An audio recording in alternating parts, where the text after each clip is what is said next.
है। वो अपने 7 प्यारे प्यारे बच्चों के साथ घोंसले में बैठी हुई थी कि तभी अचानक से जंगल में तेज हवाएं चलने लगती है और तूफान आ जाता है। लाडो चिड़िया का घोंसला तूफान में उड़ जाता है। मम्मी, इस अचानक आए हुए तूफान ने हमारा सारा घोंसला तोड़ दिया। अब हम कहाँ जाएंगे? बच्चों, तुम चिंता मत करो, मैं तुम्हें मीनू मौसी के घर छोड़कर आती हूँ। जब मैं हमारा घोंसला फिर से बनाऊंगी, तब मैं तुम सबको वापस ले आऊंगी। नहीं मम्मी, हम आपको हमारा घोंसला बनाने में मदद करेंगे। हमें नहीं जाना मीनू मौसी के घर। बच्चों, तुम अभी बहुत छोटे हो और अभी सर्दियों का मौसम चल रहा है। तुम सब बाहर रहोगे तो तुम सबको ठंड लग जाएगी, इससे तुम बीमार पड़ सकते हो। इसीलिए घोंसला बनाने तक तुम मीनू मौसी के यहाँ पर रहो। इतना बोलकर लाडो अपने सारे बच्चों के साथ थोड़ा अनाज लेकर दूसरे जंगल चली जाती है। शाम होने तक माँ और बच्चे मीनू मौसी के घर आ जाते हैं। लाडो मीनू मौसी के घर का दरवाजा खटखटाती है। मीनू मौसी, अरे ओ मीनू मौसी, जल्दी से दरवाजा खोलिए। लाडो बहुत देर तक मीनू मौसी के घर का दरवाजा खटखटाती रही, लेकिन मौसी ने दरवाजा नहीं खोला। अरे लाडो, तुम यहाँ पर कैसे? क्या बताऊं बुलबुल बहन? लाडो सारी बातें बुलबुल चिड़िया को बता देती है। इसीलिए मैं मीनू मौसी के यहाँ पर आई हूँ, लेकिन मौसी तो यहाँ पर नहीं है।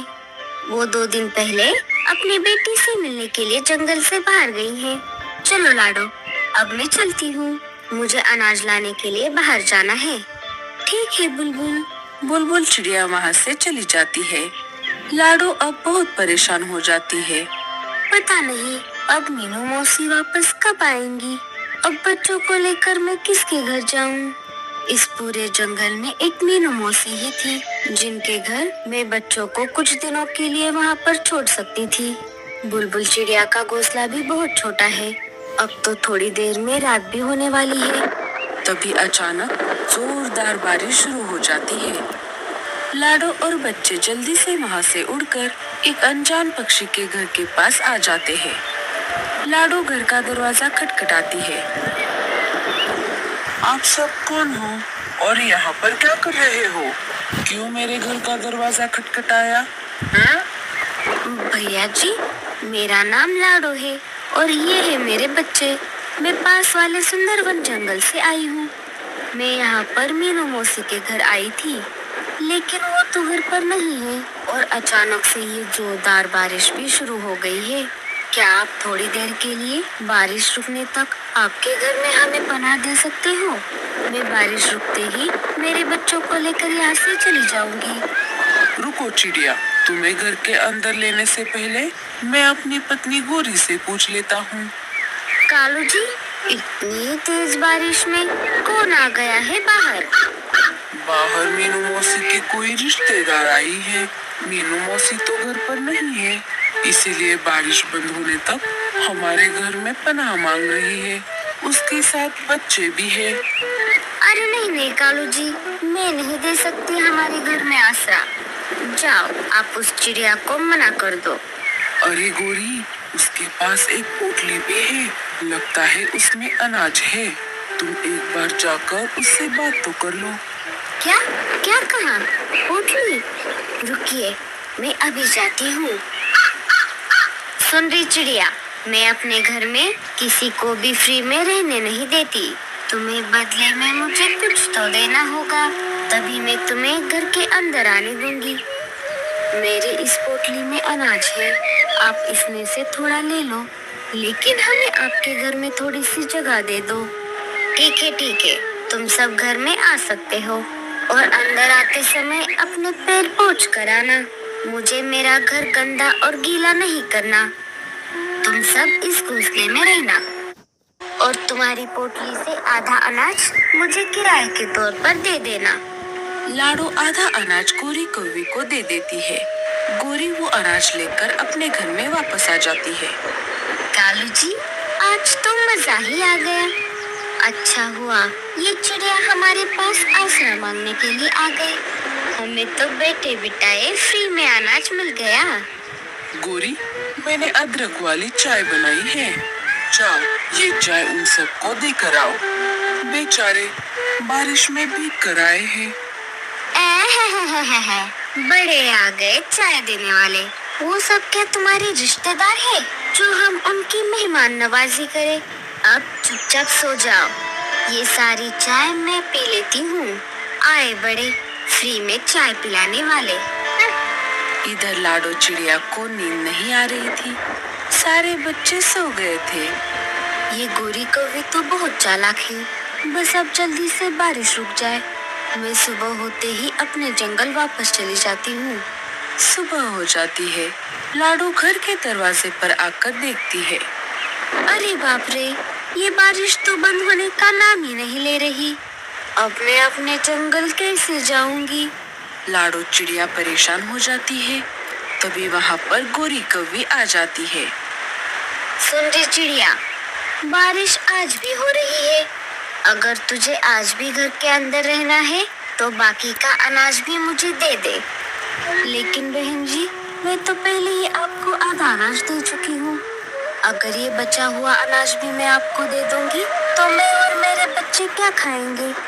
वो सब मुझे नहीं पता।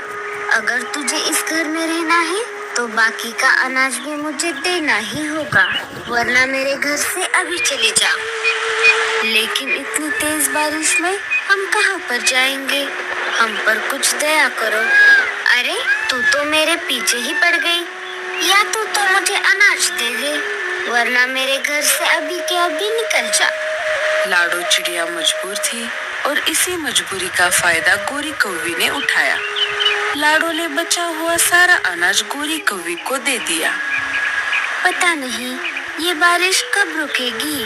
मैं अब मेरे बच्चों को क्या खिलाऊंगी? जब तक बारिश नहीं रुकेगी मैं अपने जंगल वापस नहीं जा पाऊंगी। रात हो गई थी। लाडो और बच्चे गोरी के घोंसले में सो रहे थे। रात भर तेज बारिश चलती रही। सुबह होते ही लाडो दरवाजे पर आकर देखती है, लेकिन आज भी बारिश रुकने का नाम नहीं ले रही थी।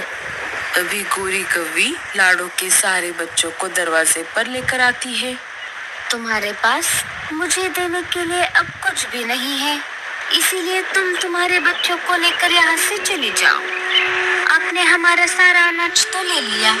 कृपया करके बारिश रुकने तक हमें घर में रहने दो। इतनी तेज बारिश में हम कहाँ पर जाएंगे? बड़ी आई बारिश रुकने तक रहने वाली। मैंने क्या धर्मशाला खोल कर रखी है जो फ्री में तुम्हें रहने दूं? अगर तुम्हें मेरे घर में रहना है अनाज तो देना ही पड़ेगा। लाडो और बच्चे बारिश में भीग रहे थे। मम्मी, अब हम कहाँ जाएंगे? हमें बहुत ठंड लग रही है। ये बारिश का पानी तो बहुत ठंडा है। चलो बच्चों, हम किसी और पक्षी के घर जाकर मदद मांगते हैं। लाडो और बच्चे वहाँ से निकल जाते हैं और थोड़ी दूर आने पर उन्हें एक और घर दिख जाता है। वो उस घर के पास रुक जाते हैं। लाडो उस घर का दरवाजा खटखटाने ही वाली थी, तभी वो खिड़की से अंदर झांक कर देखती है। अरे बाप रे, ये तो शिकारी चील का घर है। अगर इस घर के अंदर चली गई तो ये हम सबको खा जाएगा। लाडो और बच्चे चुपके से वहाँ से निकल जाते हैं। लगातार बारिश में भीगने की वजह से बच्चों को तेज बुखार आ जाता है। लाडो और बच्चे एक बड़े पेड़ के नीचे रुके हुए थे। अब मैं क्या करूं? मेरे बच्चों को तेज बुखार आ गया है। इस जंगल में मैं और किसी को भी नहीं जानती। लाडो रोने लगती है। तभी वहाँ पर रानो चिड़िया आ जाती है। अरे बहन, तुम सब इस तेज बारिश में बाहर क्या कर रही हो? तुम्हें मैंने इस जंगल में पहले कभी नहीं देखा। क्या तुम रास्ता भटक गई हो? लाडो सारी बातें रानो चिड़िया को बता देती है। तुम चिंता मत करो बहन, मैं तुम्हारी मदद करती हूँ। आओ मेरे साथ। रानो सबको साथ लेकर अपने घर आ जाती है। पहले इस कंबल से अपने बच्चों को ढक दो। मैं तुम सबके लिए अदरक और इलायची वाली चाय लाती हूँ। रानो सबके लिए चाय लाती है, लेकिन बच्चे चाय नहीं पी रहे थे क्योंकि उनका शरीर बुखार से तप रहा था। बहन जी, बच्चों का बुखार तो बढ़ता ही जा रहा है। मैं अभी जाकर डॉक्टर उल्लू चाचा को बुला कर लाती हूँ। उल्लू चाचा बच्चों की जांच करते हैं। बच्चों को बहुत ठंड लगी है। मैं कुछ जड़ी बूटी दे रहा हूँ। आप ये इन्हें समय पर खिला देना और जितना हो सके इन बच्चों को गर्म रखना। चाचा, आपकी फीस कितनी हुई? रानू चिड़िया, जिस हालत में ये माँ और बच्चे तुम्हारे घर आ